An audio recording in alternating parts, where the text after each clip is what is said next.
When you're first starting your board game collection, it can be incredibly difficult. You walk into that board game store and there's just a sea of games, all of garish bright colors, and you have no idea what's what. So we've made this video to help you start your board game collection with the 10 best games that we wish we had when we started our collection. And in this group of 10 games, we'll be covering as much as possible, different mechanics, different play times, different social settings, but mostly you just want to capture the feeling of these games. Because when you go to pick a game, you're not necessarily saying to yourself, I want a deck builder. You're saying to yourself, I got 4 people coming over, different levels of complexity and gamer. I want to know what the best game for that social setting is. Obviously, we have to start with what is traditionally known as a gateway game. This is the type of game where you lay it down on the table, it's so friggin' pretty or it's so interesting that people they get invested and then they want to play more. And I think the best game for that, I think we have a difference of opinion here, is Tobago. So Tobago is an adventure game in which players are trying to dig up secret treasure using treasure maps. During the game, more and more information about the location of a treasure is revealed by players playing cards and narrowing the search down gradually over time.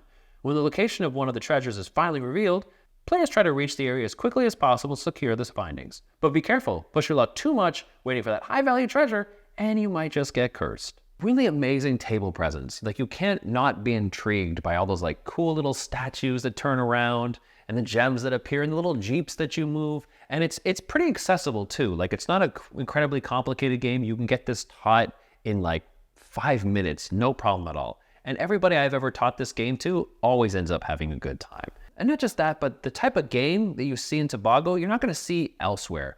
Yeah, it's deduction, but there's something about it that feels really unique and has this great push your luck element too, because when you unearth treasures, you can essentially decide whether or not you want to pass on the treasures that get revealed because they're all different. And you can basically say oh, I don't want that one, but it's somewhere within that pile is a curse.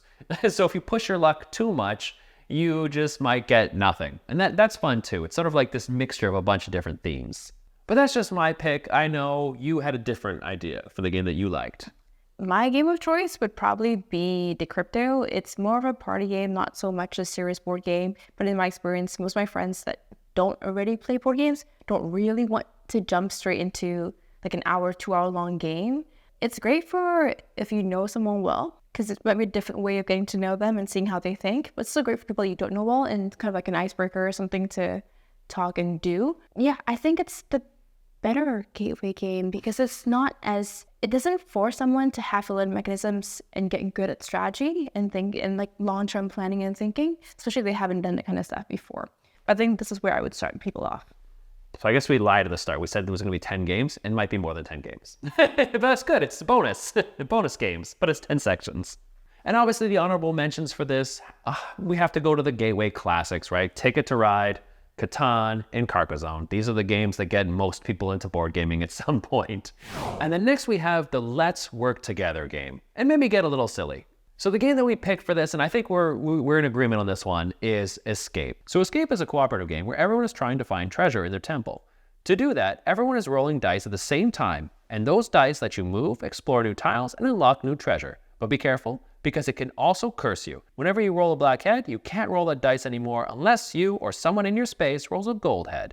The whole game takes place over a soundtrack that signals when the doors of the temple are about to close, and if you don't escape in that time, you'll all lose. Escape it's perfect for this. It has dice rolling, it's cooperative, it's sort of like a party game, it plays a good amount of people, and it plays in 10 minutes. Escape is the one game that I say that every single person I know should own in the collection.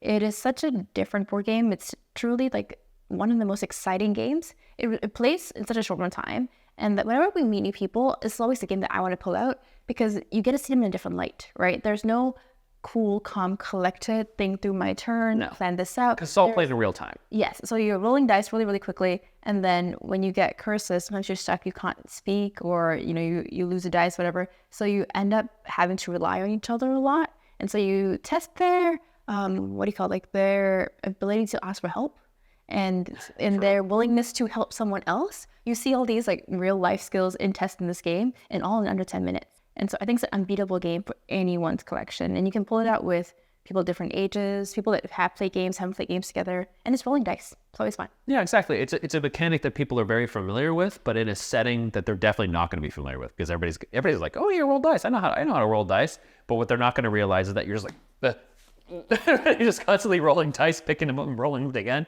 And I do like that it is cooperative, because there's going to be lots of moments that if you decide to be a lone wolf and you kind of go off on your own, you're going to get screwed, because if you roll those black heads and all your dice end up becoming black heads, you need someone to come to save you and roll the golden heads for you. Yeah. It's an enjoyable game, and it's definitely something that you should look into. And the honorable mentions, I would say, would be Space Cadets Dice Duel, Galaxy Trucker, and Captain Sonar.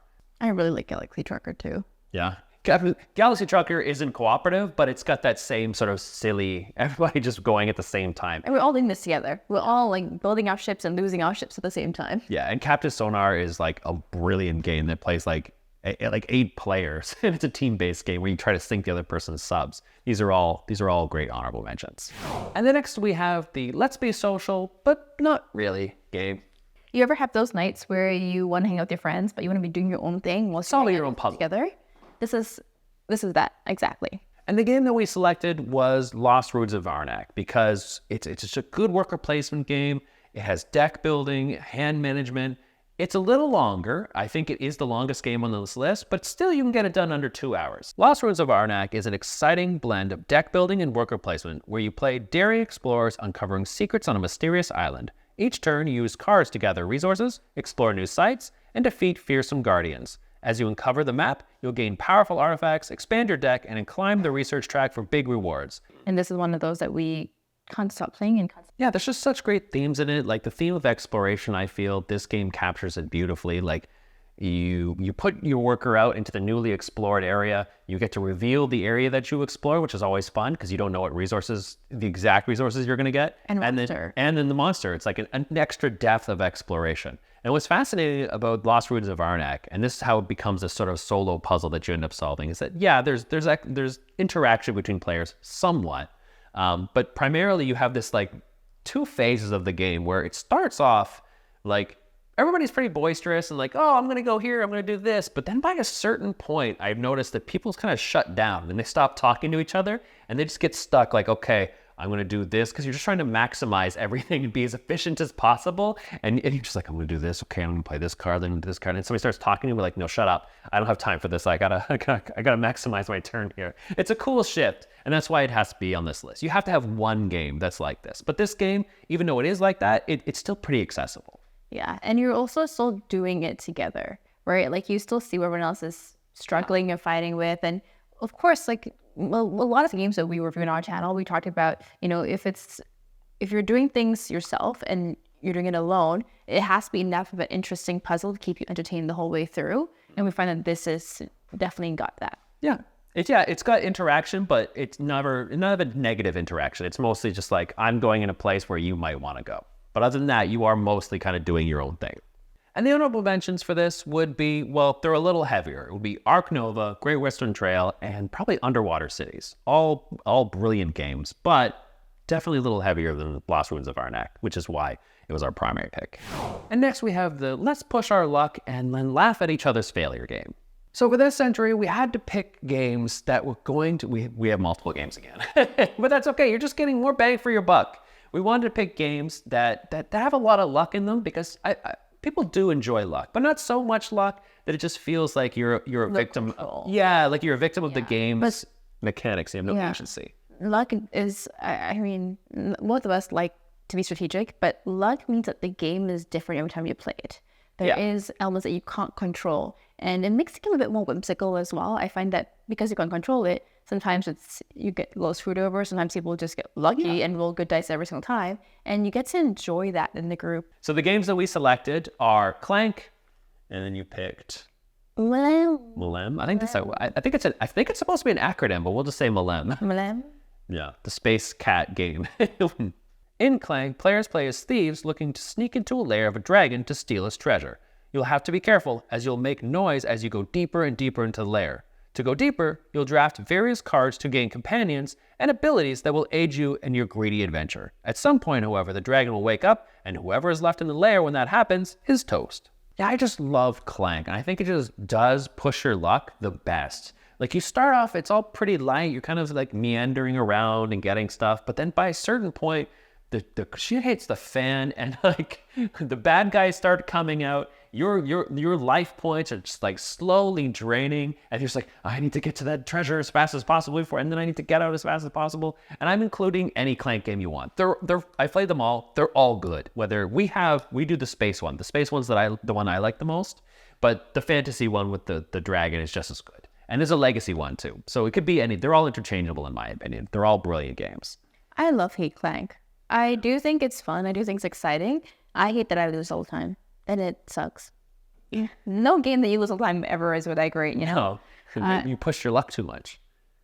I don't even think I do. I think whenever I play with Mike and his friends, like, they push their luck and they get lucky. And I'm like, screw it. I'm like, always play too safe. Too much risk aversion. You have to be bold.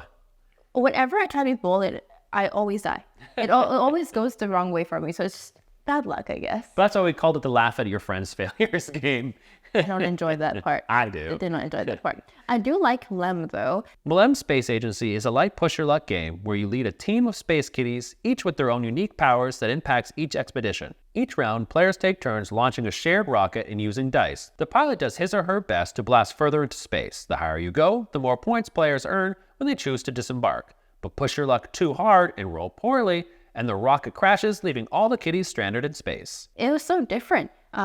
You basically all get on a spaceship together and you take turns being the captain, and you all have the same number of cats. The one thing that surprised me was the whole cats have, do they have 7 or 9 lives? I don't remember. Well, your cats could get sometimes like lost in space, but the game doesn't call it dying because the cats kind of come back. So I don't know. But they have 9 lives. Thematically, I don't know. 7. I guess we'll say it's 9 lives because none of your cats die. If your cat gets lost in space, you get to bring it back and put it out again. But what the cool thing about the game is that it almost has like semi-cooperative nature. Yes. You know, because like you're all in the ship together. Yeah. But you go in space together. The part I love and hate about this game is that we kind of like made fun of each other as whenever one of us was captain. So it's like, okay, if Mike's the captain, I'm gonna put the parachute cap there because I have no yeah, faith it felt in his insulting. captain. It's like, what the hell?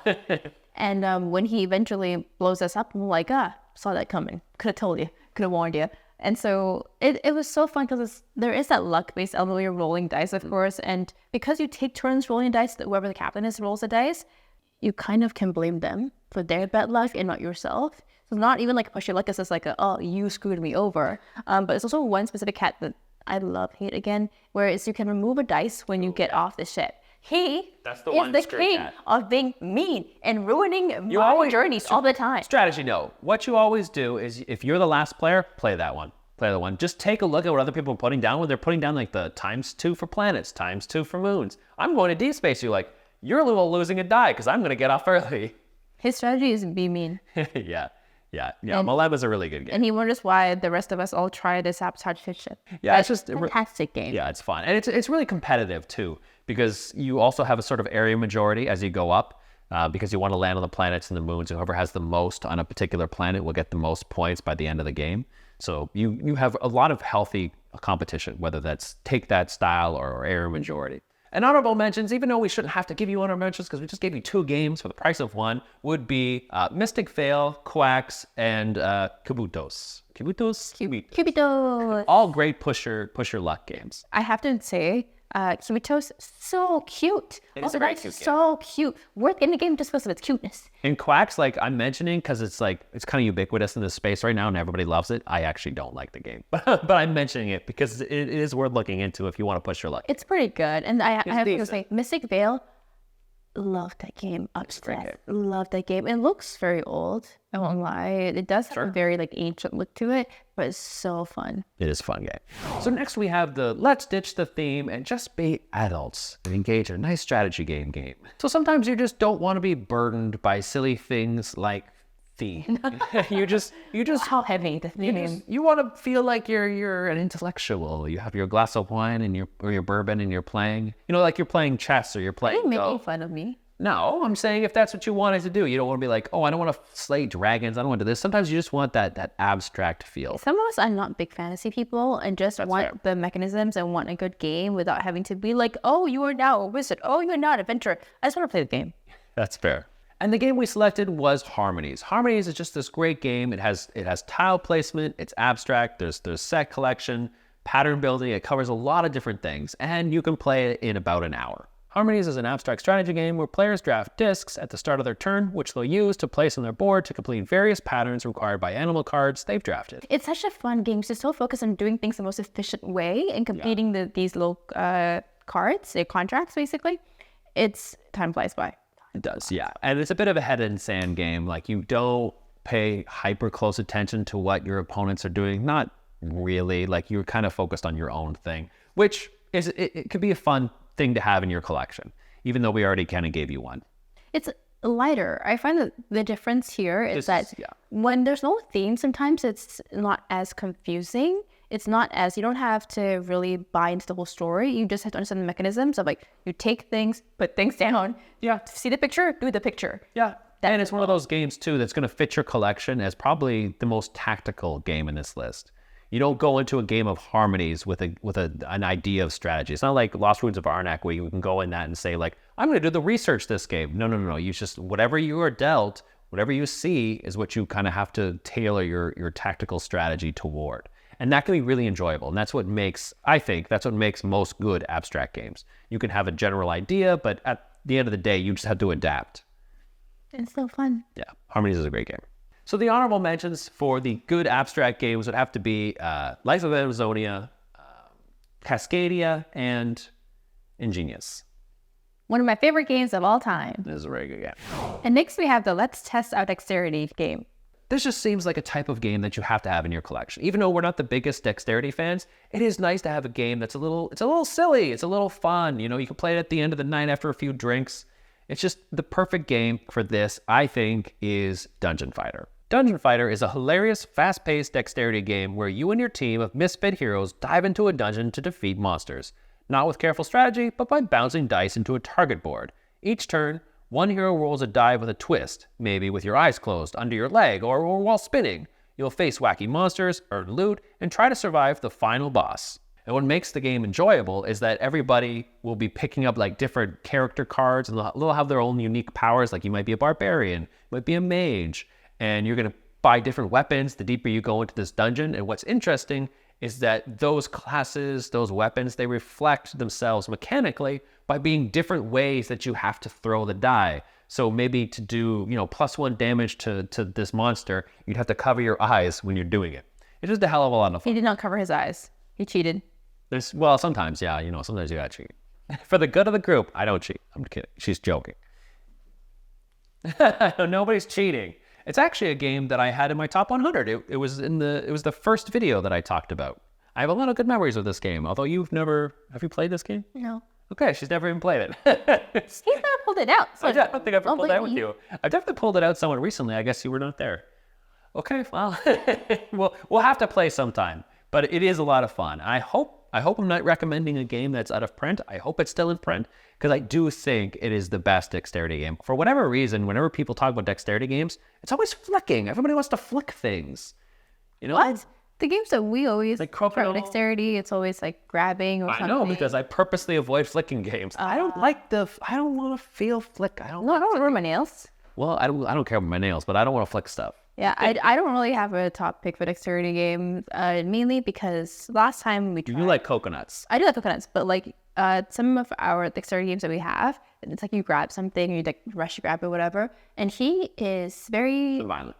I'm so glad you used the word, because I always get injured playing these games. We have, what is it, Lucky Cat? Yeah. Where you have this little thing in the center, and you want to smack it as quickly as you can, which you can tell what. You just smacked me. Yeah. That's me. So I just come down like, boom. Oh, we just messed up everything on the table there. Well, you could see violence. Yeah, violent, aggressive. See the big arms? They're not just for show. But with Dungeon Fighter, it doesn't matter. You're on the same team, so you don't have to be violent. I won't be abused by playing this game. Just toss your dice. And the honorable mentions for this would have to be Ice Cool, which is really neat. You've never played that game either. No. Yeah, I think it is flicking, where you kind of flick your little penguins in this little maze. Very neat game. Rhino Hero, and of course, Coconuts. Coconuts we've owned. It's a Korean game. We've owned it for a really long time. I don't like it that much, but I keep it around because for whatever reason, guests see it and they're like, let's play Coconuts. Every time we have friends that's played it like one time, they come back and they ask for Coconuts again. It's so cute. Yeah. And we even play it with like your niece and nephews. That's true. It's good for kids. And me. That's right. Kids at heart. And next we have the Let's Write Stuff game. One of my favorite categories that I specifically requested.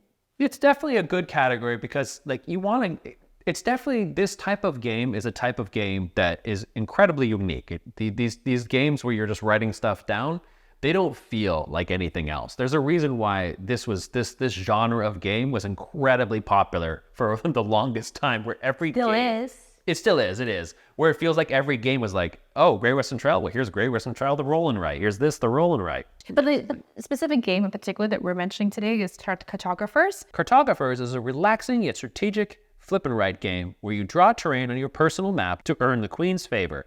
Each round, a card reveals a terrain type and shape that you must cleverly fit into your grid to maximize points from seasonal scoring goals. It's also a bit more artsy-fartsy where you can draw. Sure. I have actually no artistic skill and no drawing talents. He does, but I like to pretend I can draw trees cutely and little, skulls and like areas where your monsters come up. Yeah, it's cool because like you don't have to draw, but we like to draw. It makes the game a bit more fun. Yeah, and for a lot of our friends who, well, at least my friends who may not historically love board games, it's a very different approach to giving us satisfaction of that strategic side of thinking, but still playing a game, and they get to draw. Great bit of stuff to it. Like there's pattern building. The actions are all simultaneous.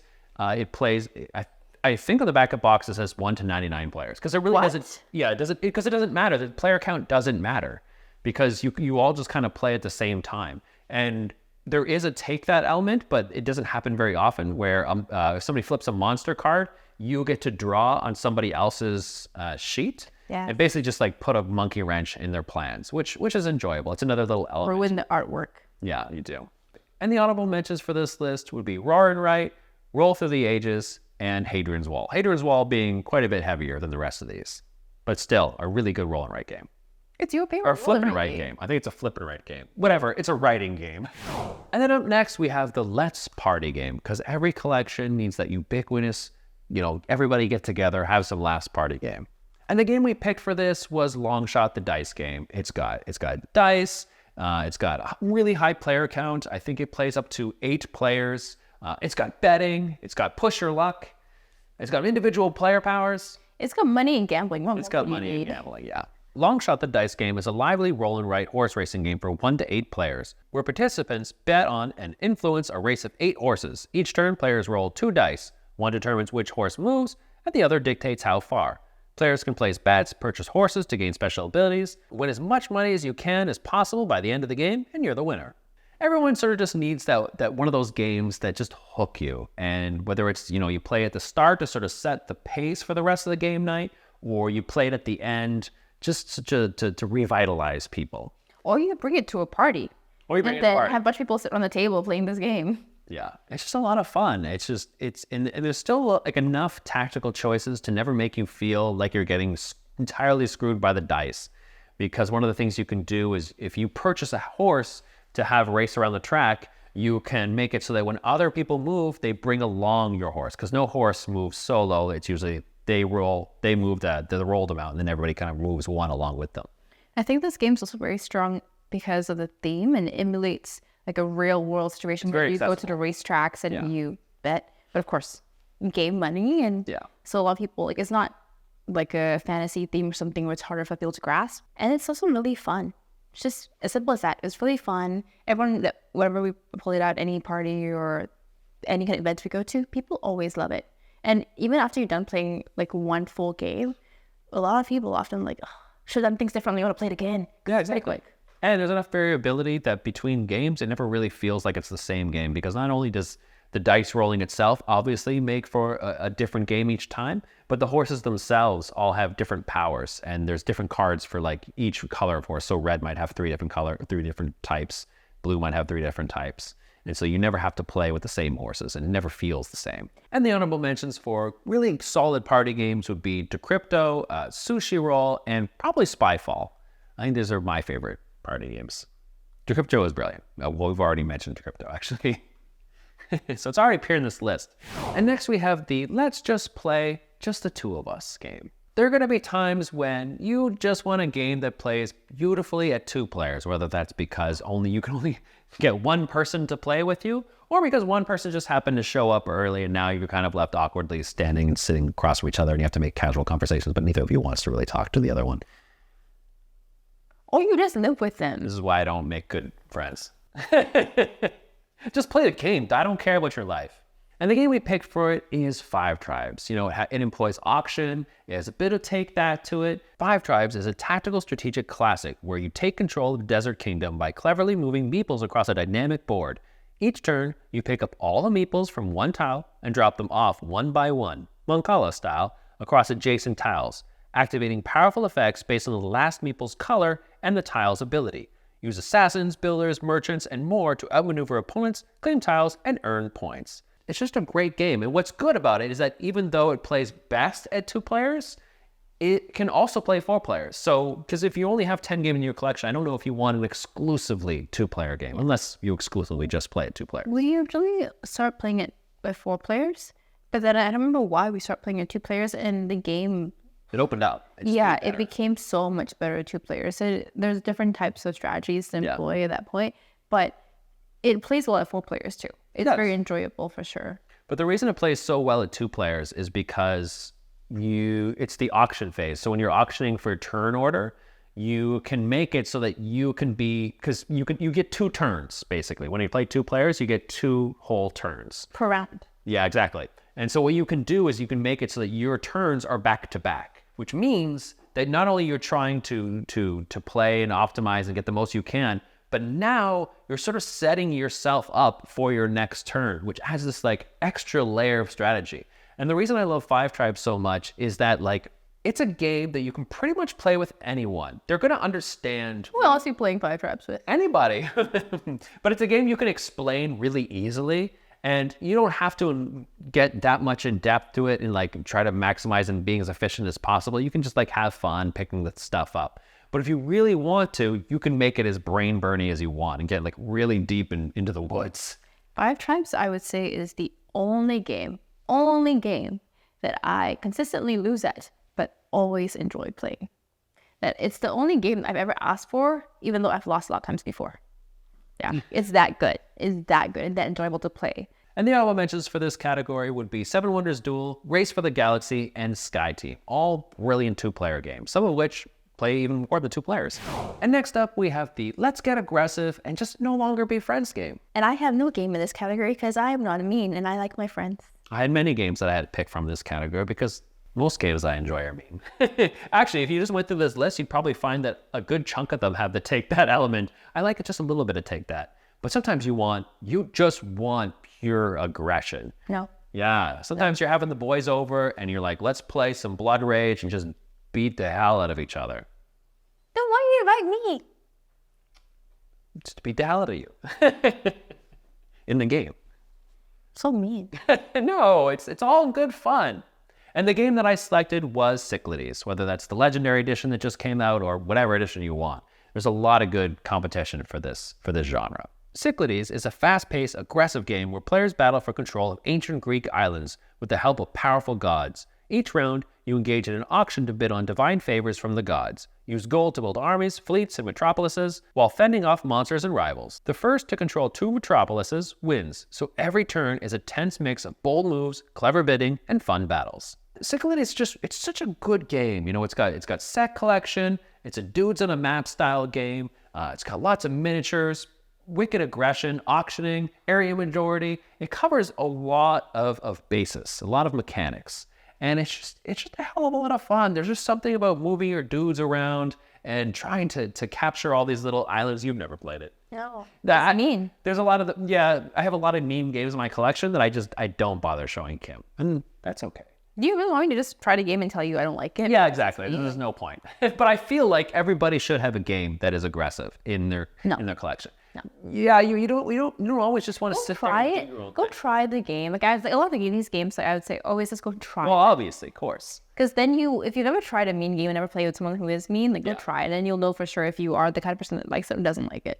It's just a solid game, and like the auctioning is like super strategic because what you do is you're trying to determine which god favor you want. And so you don't want to bid too much, but you might need Ares because you might need him in all the battles that you're going to do. And the gods or not the gods, the monsters that you can get to come and help you in your fight, sort of Blood Rage-ish, and that they come in, they have their own little special unique power, and they can help you win certain areas. Yeah, it's just a blast of a game. And this is like the main game I recommend to people when they come into the hobby and asking like, I kind of have a lot of good memories of Risk, and I'd want a game that's sort of like Risk. This isn't exactly like Risk, obviously, because this plays at a much shorter time, and you don't get to turtle in Australia and then branch out and be a dick. But this is the game I typically recommend. It's a brilliant game. It's worth checking out. And the honorable mentions for this, there's so many of them. Like if we were to go heavy, I would probably suggest Game of Thrones. I think that's my favorite dudes on a map beat 'em up. But if you wanted something more middleweight, sort of like Cyclades, you'd be looking at Root, Kemet, and probably Innis. And that about wraps it up for this video. Those are the 10 games that I wish I had when I started my collection, because I just think it just covers all the bases. Like it's got tons of different types of mechanics. It plays loads of different player counts. We're literally going from 1 player to 99 players. It's cooperative, it's aggressive, it's puzzly solved if you want it to be, but you're at the standard, just focus on your own thing. We covered all the bases. I think this is the success. Yeah, for me, the biggest things of how I think about games is kind of number of people are playing, and also are we thinking about like chit-chatting, playing a light game on the couch while sipping wine, or are we looking at we need to put out a whole smorgasbord of food and we're sitting here for 4 hours. And we want to capture the feeling of games, not necessarily just the mechanics. Yeah, and it's situational. Like, are you at a party or are you like hosting a solid game day? Yeah, and we have enough games that covers like all different situations. Yep. So that's about wraps it up for today. Thank you so much for watching. Like, comment, subscribe. See you next time. See you in the next one. Bye.